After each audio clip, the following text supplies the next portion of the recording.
I'm so excited today. It's phase 3, baby, and it's time. I took you on a little trip down memory lane. Let's go.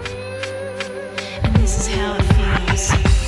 As we go on, we remember. You're beautiful. All the times we Leo, had together. And as our lives How long will you be in there? How loud is it? we will still be Oh! forever.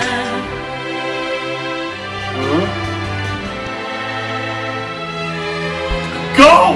It's so cold. Big jobs and we make Boy, am I thrilled with how this turned out. Now will our jokes still be funny? We will still remember everything we learned in school. Still be trying to break every single. Hey, everyone. It is week 14, baby. That's what I'm talking about. It feels so good to be back. I'm so happy to be here. I'm back in my office. I'm back in my element. I feel good again. And I'm just so glad that you guys get to be here with me. Look at this. I even wrote myself a little note. Please pick up girls from preschool at 11:30, 3/14/2020. I've made a huge mistake. Yep, you read that video title correctly. This is my last Condensed Youth Group. I'm done. I'm quitting. I'm sick and tired of this. I feel like you guys don't even appreciate it. I'm just kidding. That's not it at all. It's because Youth Group is starting back up, and we're excited about that. And so, yeah, this is our last one. It makes me a little bit sad, in all honesty. In some ways, I'm going to miss this. I really have enjoyed getting to speak to you this way. I've enjoyed hearing voices from people that don't normally get to go to youth group who have said that they appreciate the videos and have been watching them. Anyway, I've enjoyed doing this. I don't really want to quit like cold turkey. I think actually I would love to do like one of these a month, maybe bring in other voices and people on this platform to chat with you guys. I think that would be good. So here's the plan. Wednesday, July 8th, from 6 to 8 p.m., we are going to resume youth group. At this point, I want to make it clear that things are constantly changing. The rules and regulations are constantly changing. So there could be weeks where we have to dial back. There could be weeks where we can do more. They're always changing. For example, I'm pretty sure that today they just said that face masks are now mandatory. They're not optional. It's mandatory. And so we have to follow that regulation as a group. What we are hoping it will be is something that is a weekly gathering in the field outside here at the church. And it's going to look kind of the same every week until the restrictions are dropped and we can start doing more things. We're going to have fellowship. We're going to have a time of maybe a quick thought message, maybe some small group nights. We want to do it where we always have some kind of activity that we can do afterwards. So that might be kickball, that might be volleyball, that might be foursquare, that might be hacky sack. It might even be ultimate frisbee with gloves. Yeah, I know, it's crazy. We have to wear gloves. So 2 weeks from now, we're going to be starting, and until then, we're going to be planning, getting our leaders up to speed, figuring out or sending letters out to parents, a lot of different things. And so we got a lot to cover in the next 2 weeks. So July 8th, we want you there. Bring your friends. It's going to be really fun. It's going to be unlike anything we've ever done before because we've never not seen each other for 17 weeks. That's what we're going to be at that point. And so come, be there. We want to see you. So one thing that I was thinking about this week is how someday when we get old, it's going to be really fun to tell our kids, or if you don't have kids, which is fine, we could tell our nieces or nephews, or if we don't have nieces or nephews, that's fine. We can just go to the park and talk to random kids.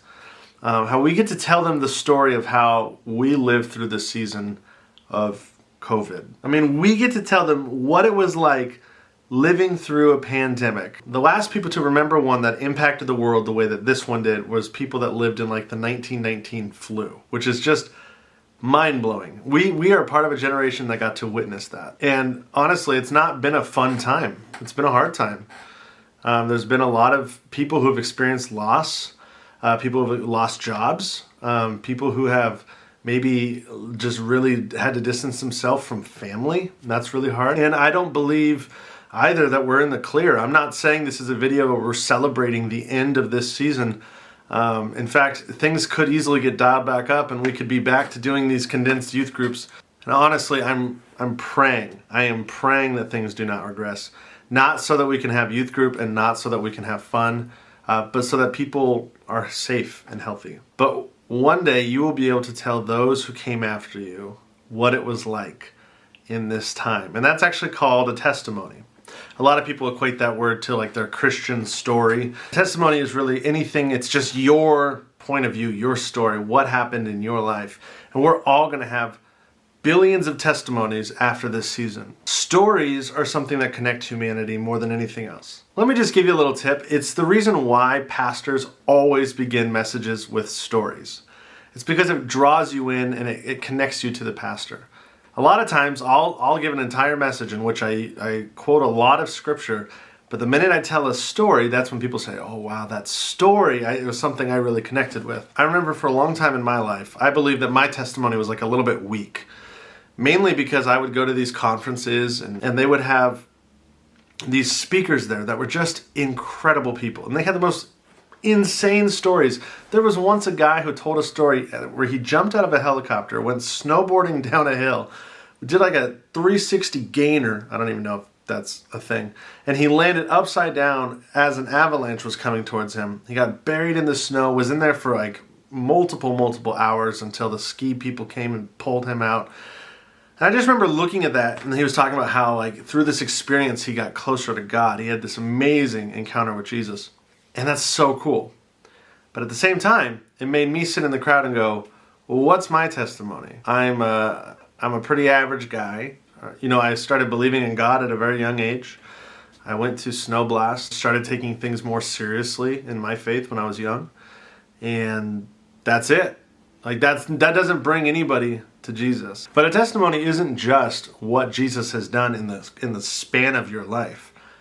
It's also, what is Jesus doing right now? And I ask you guys this question. What is Jesus doing in your life right now? Where has he been in this season for you? Have you drawn close to him? And maybe you've really experienced a new kind of relationship with him during COVID. Has he brought you peace and comfort in times of stress and anxiety? Has he provided for you when you thought that there wasn't going to be enough toilet paper? Has he opened up your mind to think about social and justice issues in different ways and in different lights? What has Jesus done in your life? I know for me personally, this season, Jesus has really taught me a few things. One, he has shown me just how much I love my family and how much I absolutely want to invest and disciple and lead my daughters, how amazing of a wife I have, and how he's blessed me with that. He's also showed me just how much you guys mean to me in this season, how much that community is a big part of my life, in which I really, I not only invest into it, but I receive a lot from you guys. Just encouragement and love and friendship. And I really love that. But thirdly, I believe that Jesus has really showed that he provides for us. And he provides not only financially, he provides me with courage to lead my family when things are uncertain. He's provided me with hope that there will be a light at the end of this very long and dark season. There's so much comfort that comes. And I want to say to you, what has Jesus done in your life? What is your testimony for this season? And could you share that? So let me read you this. This is a passage from the book of Revelation. This is a portion. Remember, this is a vision. This is not something that actually has happened yet. This is a vision given to John by God on the island of Patmos, in which Jesus showed up to John and said, write this down, and he gave him this vision. It says this. It says, they defeated him by the blood of the Lamb and by their testimony. They did not love their lives so much that they were afraid to die. There are two weapons that the Bible is talking about here to defeat evil. The first one is this, the blood of the Lamb. That's Jesus. Jesus dying on the cross is what gives us the power and the authority to go forward and have a testimony at all, to go out and drive out evil. And by the word of their testimony, by the words of their mouth, they could drive out evil. And let me just say this, guys, I've seen God do amazing things in your life. I've seen him transform hearts in our group. I have seen people do 180s where they're one person one day and they have an encounter with Jesus and they're another person the next day. Write down that testimony and use it to bring people to Jesus. I know I had kind of a goofy little montage at the beginning of this set to some pretty sweet music. But I hope that you guys got the real messages from those sermons. I love you guys. I'll see you in 2 weeks. Let's go.